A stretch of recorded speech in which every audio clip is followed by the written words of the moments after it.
crash. Scott McLaughlin. And we were talking earlier about Guerrero back in '92. The one thing you don't want to do is to have your race ended before it's even begun. It is over. Sorry, bud. It's okay. Don't stress about it. That's all right. We're okay. Here's what happened with Scotty Mac. We ride on board with McLaughlin warming his tires. Oh no. Oh no. Warming his tires, swerving just to put some temperature into the rubber and just loses it. We prepare for the 109th running of the Indianapolis 500. Can't think of more difficult circumstances for the rookie Robert Schwartzman, but he gets after it in anger. Sensational start for the rookie Robert Schwartzman. Pato O'Ward topped up underneath him already, and O'Ward has a look to the outside into turn one, but Schwartzman will lead the field from the pole. Side by side back there, Alex Palou going around Rosenquist. Puff of smoke still out of the back of Scott Dixon. As side by side they are, a crash and one. Marco Andretti got together with Marcus Armstrong. There's Andretti in the 98 car. Steering wheel off. Means Marco's all right, but obviously intense damage to the left rear, to the right rear. Now watch this. Watch Ryan Hunter-Reay there move up a little bit. And Jack Harvey, you know, he went to avoid Hunter-Reay, but I think he expected Hunter-Reay to keep coming up. It might have been a bit premature there from Harvey. When does he pull the pin? It's now that he floors it. Schwartzman through turn four, and we're racing once again at the Indianapolis 500. O'Ward tucked up in the toe, wants to have a look around the outside of Schwartzman into turn one, and O'Ward will lead. Behind Sato, got a bit of a slow start. It gave Dixon a chance. He got blocked by Rosenquist, who gets around, and now on the outside, it looks like, is that Ericsson trying to make a move? I see Alex Palou now rounding turn two in that yellow and red DHL car with a good run on his teammate Scott Dixon. And now Takuma Sato looks to make the move on Schwartzman. Sato goes to the high side. Sato to second, Schwartzman down to third, Rosenquist next. Then it is Marcus Ericsson. Alex Palou has made his way past Scott Dixon. Then it's Malukas, Alexander Rossi, Connor Daly, Santino Ferrucci. Single file right now, but all still very close. Defensive move from Malukas as Rossi tries to make a move. Schwartzman under threat now from Rosenquist into one. Rosie gets ahead. And this was always the worry. Schwartzman and Prema had not shown great pace during practice. Our question mark was how long could Schwartzman stay at the front of the field? How quickly would he drop back through the field? As now Ericsson has a look, and at the front it's Sato putting the moves on Pato. Takuma Sato takes the lead. Two-time winner of this race. You hear the crowd cheering down in turn three. They love seeing a pass for the lead up there at the north end of that racetrack. So Robert Schwartzman falls back to fourth place, but he told me this morning, hey, I just want to stay in the top 3 or 5 cars, somewhere in clean air, and just settle in. His number one goal, run all 200 laps today. The return of a sprinkling of rain has brought out a caution here at the Indianapolis 500. And that's something, you know, you can feel certainly from inside the cockpit. Could have had a part in that slow, kind of tentative start. But there's also sensors on these race cars. As a very close call in pit lane. And a horribly slow stop for Robert Schwartzman. And that was always the fear, that Schwartzman would get held up on pit lane in that lead position. But through all of that melee, look what it's done for Marcus Ericsson. He leaps ahead of everybody, as problems for Larson as well in the 17, and McLaren trying to get that car restarted. They have the hybrid on board, which you can utilize to restart the car as well, which he does and gets away. But a horrible stop for Schwartzman drops him down the order. A brilliant stop for Andretti and Ericsson places him at the head of the field. And look at the chaos getting out. O'Ward in front. O'Ward almost lost it, almost spun around as Alex Palou looked to be opportunistic to the short side, but listen for O'Ward as he lights up the rear. Yikes. He's getting told in his ear, there's a driver to your right, keep it into the left lane. That's the transition lane. That sets him wide. Rosenquist has to hit the brakes to avoid running in the back of O'Ward. Palou heads left to avoid running in to the back of Rosenquist. Absolute chaos on this first stop here for a lot of them. As we see now, air jack issue. Air jack failure, or it came out. Or it never was secure as Dixon went up kind of cattywampus there as we take a look at Robert Schwartzman's stop.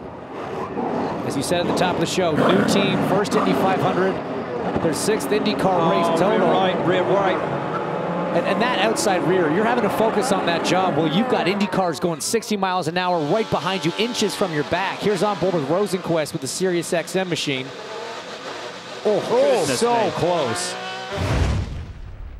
Rossi brings them back to green from Rasmussen. It's an ECR 1-2-3 at the Indianapolis Motor Speedway. Rasmussen already tucked up behind his teammate as we go 3, 4, sometimes possibly 5 wide coming down into turn 1.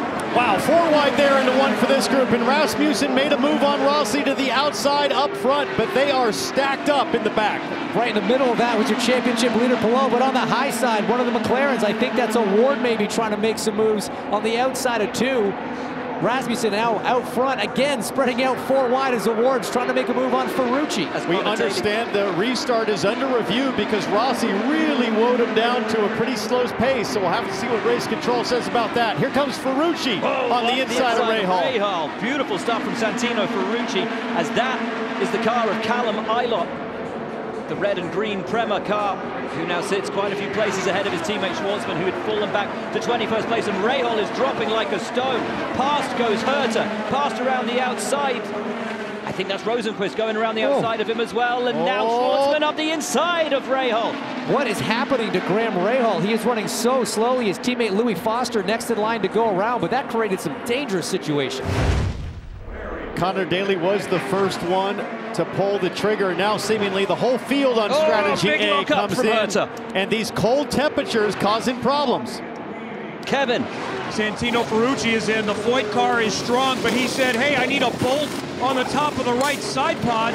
Let's see if they do it. They did not this time, so we'll keep an eye on that. Takuma Sato comes out. Watch where everyone is around him. Has Palou got out ahead of Malukas? I think he might have made up a position, or Malukas just, I think, narrowly edges out ahead of him. Ferrucci appears to have made up a spot or 2, and there is Josef Newgarden ahead of Elio Castroneves. So that's another 1 or 2 places for Josef Newgarden. Looks like maybe Ward lost a couple spots there. I think he was going out further back, but let's see how they blend out now to Devlin DiFrancesco, to the 2 ECR machines. There's Connor Daly. Keep your eye on Daly, who will have the tyres up to temperature. He's lost position to Malukas. He's lost position to Alex Palou, but his tyres will already be up to temperature. Can Daly strike, or will that early stop prove to be a mistake? I'll tell you what, the AJ Foyt cars, David Malukas and Santino Ferrucci, are looking fierce. Here comes Malukas down the front straightaway to the high side of DiFrancesco. Malukas to P2. And Rossi smoking it on track. He just passed DiFrancesco, but now slow on the front straight. DiFrancesco passes it back. Alex Palou tucked up. There's everything good. This is fine. Pit. Oh, he's getting loose. No. He's getting really loose there in 2, and Alex Palou is right behind, and look at what Palou is seeing. Fluid all over the visor. They need to tell him it's a problem, not just to pit, because he could have an issue here in turn 3. Rossi way off the pace. Very wisely being conservative, but look how much is going on the camera. So imagine what's on the windscreen of Alex Palou right now. Palou must be screaming on the radio saying, hey, you got to get that guy in. Now, luckily, Palou's able to clear him. Rossi comes to pit lane. Terrible luck for Rossi, who was having a great day. We're going to have to diagnose this. This is going to be a minute here, so we'll do a stop here. We're going to have to take a look at it. Kevin. That's Tim Broyles talking to Alexander Rossi right before you guys noticed things. He said it's getting really loose. We're wondering, is this a gearbox issue? Remember, they lost some water during the final practice, and they've now just told him to shut it off and get a fire extinguisher out. Yeah, they lost the water pump on carb day. As there's fire! There's fire all over the car. Fuel had gone out. And fire down on pit lane. It's something you never want to see. Rossi out of the car as flames engulf the number 20 ECR. And that is Rossi's day over, and he is furious with a race which had looked to be coming to him. You saw that's another fuel leak? No, you saw it. When the fuel hose came out, tons of fuel poured out onto the side of the car, and as soon as they were talking about taking off the bodywork, I was worried that it might catch fire. Mike Miller, the fueler, separate issues. Sprayed down. Hope everything is okay there. Worrying scenes down on pit lane. Peel it off. And they are hustling the fueler, Mike Miller, back to the medical center, and they wanted to do that as quick as possible, but Mike did say, I'm okay. He's looking at his hands. He said, they'll check and make sure there aren't any other burns, but he said, I'm okay. And that was good to hear. Oh, a spin in pit lane. Oh, my. Spin in pit lane. There's a crash. That's into VK. the wall. That's VK. VK was coming into the pits. We talked about the alternate strategy. He was on a slightly different one, and game over. Race-ending damage. No brakes at all. Oh, No brakes. that is a scary thought. VK saying no brakes, trying to come into the pits, slowing down from 220 miles an hour down to 60. That's the speed limit here at IMS. Right rear is destroyed as we take a look at VK. Just loses the back of the race car violently. What on earth is going on at the Indianapolis Motor Speedway today? We have seen it all. I mean, he had brakes, James, but maybe they were out of balance. It looked like too much rear bias potentially. Maybe he was pumping the pedal because of the pad knockback, but either way, for the 18 car in Dale Coyne Racing, they are done. Welcome back to Fox Sports coverage of the Indianapolis 500 presented by Gamebridge. You see from your screen Alex Palou in the lead of this race from David Malukas. Big changes have happened on pit lane as it opened under caution. Here's a look at what happened to the race leader, Takuma Sato, who came in hot in the lead of this race, hasn't really put a foot wrong all day. Locks up, you see the fronts there, skids long in his box. Yeah, 6 feet long, just absolute disaster. And then, once the fronts are changed, watch the rear left starts to spin it. How about Robert Schwartzman? Watch the 83, no! goes in hard. Oh no! Like a bowling ball, takes out 4 crew members and the fueler. We will hope that everybody's okay. Oh, that's horrible. But we talk about a rookie in Indy, and James, there's no way to practice for what Robert Schwartzman just had to deal with, pitting in anger under a full course caution. And we don't know if there's damage to put them out of this race, but the pole center is well back at a minimum. I mean, you talk about the problems for a rookie. Takuma Sato has been doing this for decades and also locked up as well. Such cool temperatures here, and of course, brakes that haven't really been used in anger. Oh, we just got the call. It's done. They're done.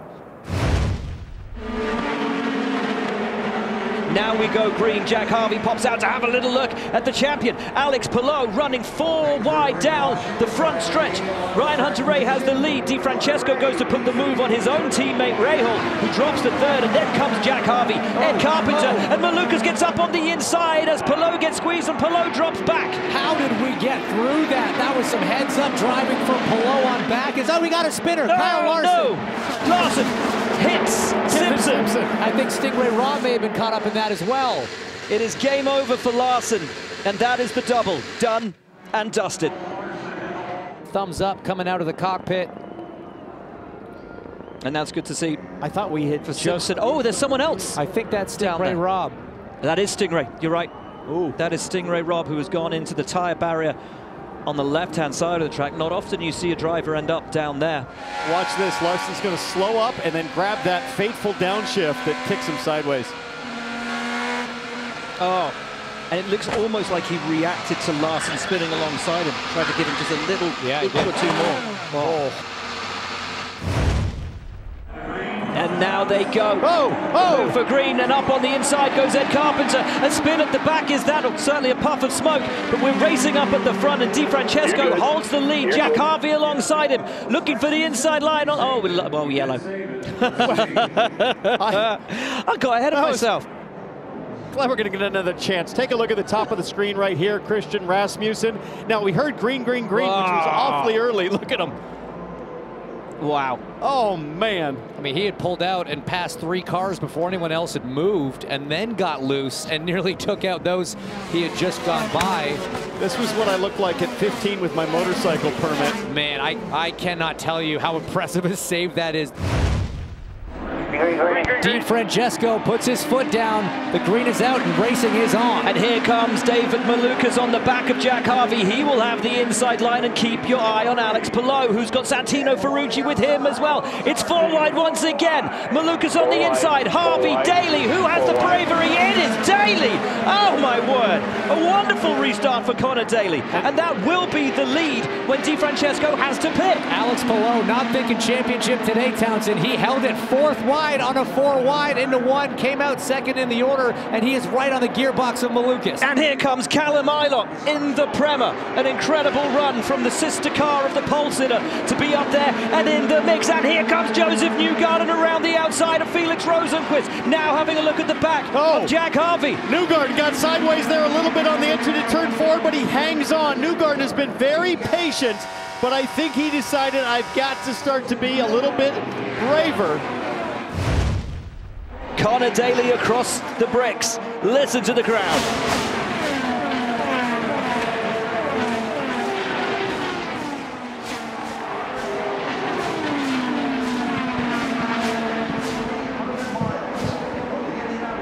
I still think that David Malukas has a great race car. Both AJ Foyt drivers, in fact, looking very comfortable running in traffic.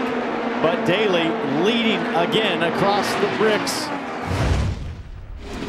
David Malukas in his box as the team goes to work. Hasn't said a whole lot about the handling, but he has been running up there in the top 10 all day long for AJ Foyt Racing. I tell you what, we've been talking all week about the Penske stops and how fast they've been. AJ Foyt with their technical partnership with Penske, those stops were slick as anything.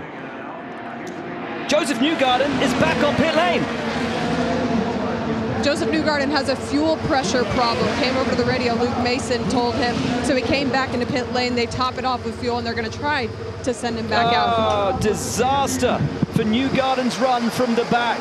Under green, that's a nightmare as Pato O'Ward makes a move on Rosenqvist into 3. Jack Harvey right in front of him now.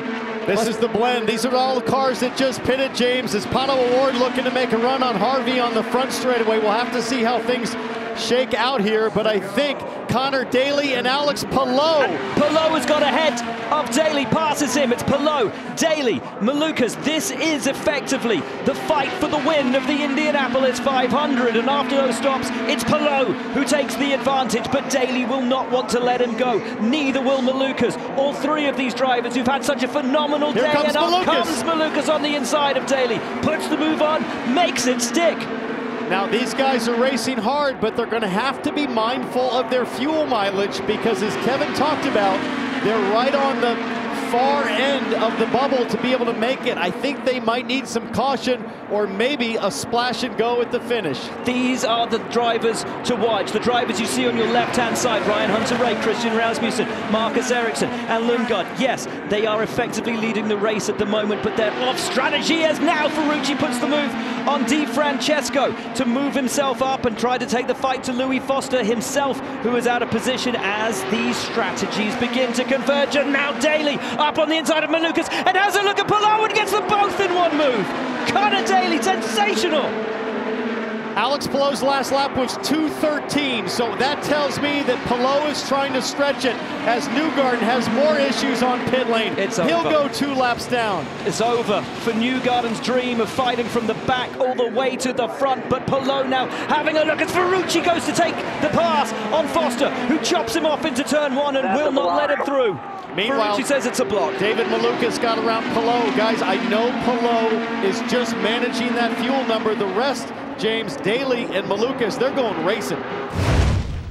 Let's talk about the 2 strategies from those up front. Ryan Hunter-Reay needs 1 more stop. He's good on fuel. The next bunch behind really needs a caution. So then we go to Marcus Ericsson, who pitted a lap later than Hunter-Reay, and Christian Rasmussen. Hunter-Reay, Ericsson, and Rasmussen are the 3 I think can get home with no problem, and they may be in position to fight it out if we stay green. Daly really starting to struggle with those Firestones, asking for a tire pressure change. About 5 or 6 more. We're hearing that Jack Harvey, Ryan Hunter-Reay's teammate, has been given a penalty for pit lane speeding as Malukas has a look and makes the pass on Connor Daly. quite an easy run for Malukas in the end, and Daly is now really struggling. Really struggling, as he says, he's in really bad shape. He has to come in now. He stays out, and he is absolutely hemorrhaging speed. He has to. If he pits now, he'll never make it on fuel, despite what he's dealing with on his right rear tire. Palou, realizing this, says, I got to get up to the draft from David Malukas. It's so tough from inside the cockpit, guys. When you start dealing with a vibration, when you start dealing with a big imbalance, you're running out of tools inside the race car. We're going to lose too much time. Connor, that's not how it works, bud. You got to trust your pit crew. Ferrucci now past Daly, and look at him squirming around out there on track. Daly knowing that he doesn't have the grip and he cannot possibly have the pace. The team knowing that if they pull him in now, there is no way he will make the checkered flag on fuel. It's an impossible situation for both the team and the driver. So tough. Box this lap. Lap 2 in box. 60 looking inside. There we go. We've got the call to box this lap. Only 2.5 miles left for Daly to hang on to the 76 machine before he'll come in for what will hopefully be his final stop, but it's going to be a stretch, T-Bell. It's a desperate debate, because Connor Daly soon is going to say, hey guys, I'm going to be in the wall if you don't bring me to pit lane, but the team knows that they've got to have their driver hang on. And Ericsson got around Kalamailot. Ericsson got around Daly. Oh, sorry, I meant Kirkwood. And now Ward up on the inside of Daly. And even pitting now, it's going to be a stretch for Connor to make it to pit lane. Oh, and someone's up on the inside of him as he tries to come down into pit lane. That was incredibly close as Christian Rasmussen was trying to make a move. Connor Daly finally comes in, but with 34 laps to go, like I said, that is a long way to go on a tank of fuel. You can do it, but you will not be fast. Bad luck follows Connor Daly around this place like a bad smell. Jamie, I know you're down there with him. Yes, Connor Daly comes in from a top 10. First thing he says is, guys, I'm sorry, I just couldn't hang on. He wants those fresh Firestones. They go on as he pits under green. He's down and away. Meanwhile, Malukas, Palou, Ferrucci also on a tough fuel strategy, but these are critical laps to hang in there. They're still on the racetrack. How long can they hang before they've got to come in? And Malukas has closed up about a 2-second gap to Ryan Hunter-Reay, so he has the speed while saving the fuel, but I still like where Palou and Ferrucci are, just sitting back there, lifting off the throttle, doing what they can to extend this stint. Light blue car, Ryan Hunter-Reay. Blue and white car, David Malukas. The yellow and red is Palou. The stars and stripes, Santino Ferrucci. Hunter-Reay has the fuel advantage as it stands at the moment, has potentially got the advantage as Palou now comes into the pits, and so too does Santino Ferrucci, reacting to the championship leader who comes in, and this is the earliest they could possibly stop. 32 laps to go.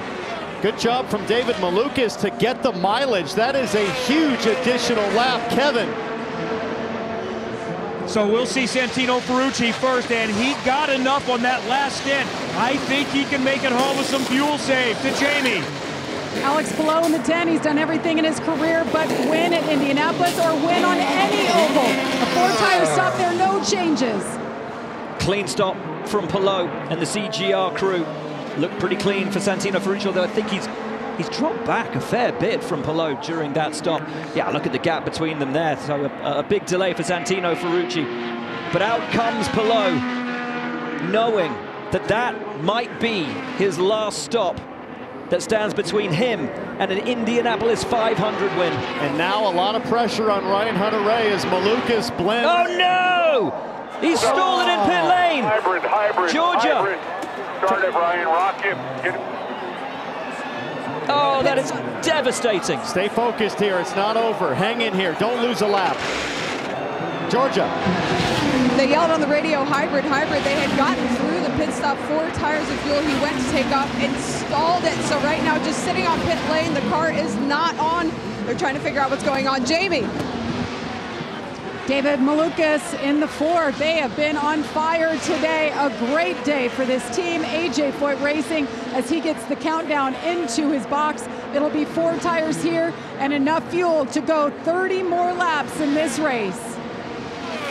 Absolutely huge. David Malukas went the extra distance. He did a brilliant job. The final stop looks perfect from AJ Foyt. The 4 car is down and will now blend on the back straightaway with Alex Palou. Could that be the stop That puts Malukas in contention for the Indianapolis 500 with Hunter Ray out of it. Possibly. There is Palou. There is Malukas. Watch for the blend, and Malukas will have the advantage, but will be on cold tyres. And here comes your championship leader, Alex Palou, herring down after him on the backstretch. Momentum on Palou's side, desperate to get up to speed is Malukas. Both drivers will be flat through 3, flat through 4. But Malukas in such a good situation on fuel. As your leader, Marcus Ericsson has come into the pits. Kevin. And he picked up about 3 seconds by running up front in clean air to maybe be able to stay in the lead. About 35 seconds is the time lost on pit lane. His whole family is here. The last time they were here, he won the Indy 522. Where will Ericsson come out? Palou is rounding turn 4.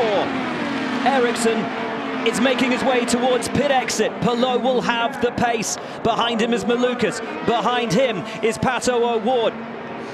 And there is Ericsson. Keep your eyes on the blend. Keep your eyes on the track. Keep your eyes for the red and yellow CGR car of your championship leader. Here he comes. All right, hustle hard, hustle hard.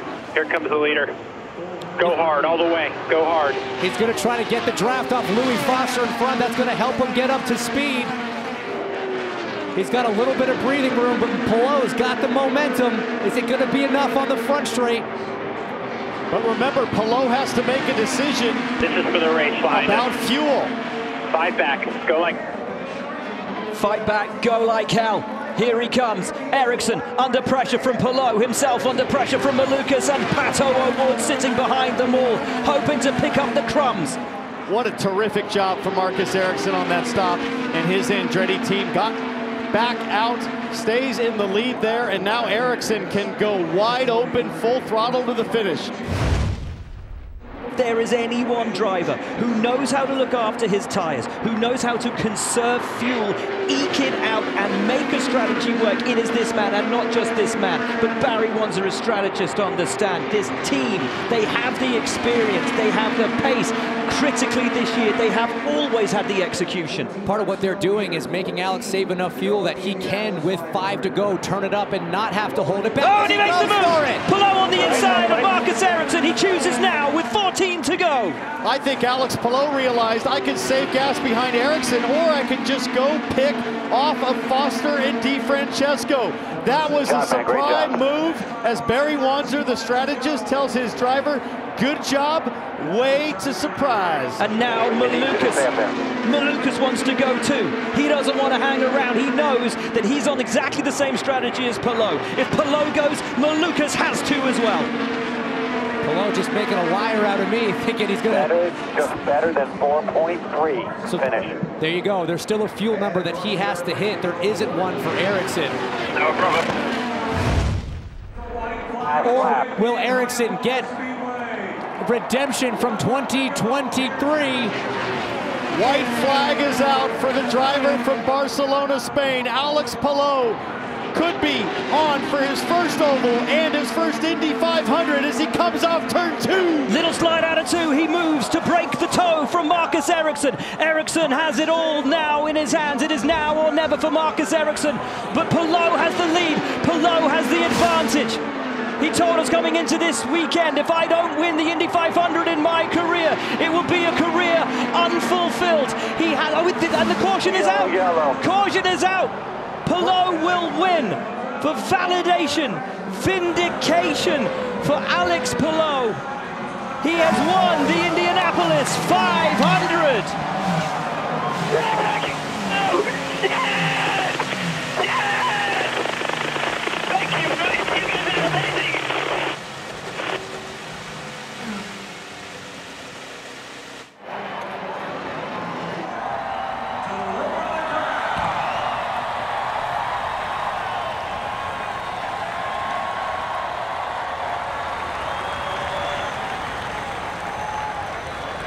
Might take a victory lap. Throws the gloves away. This generational talent, how is that for an image?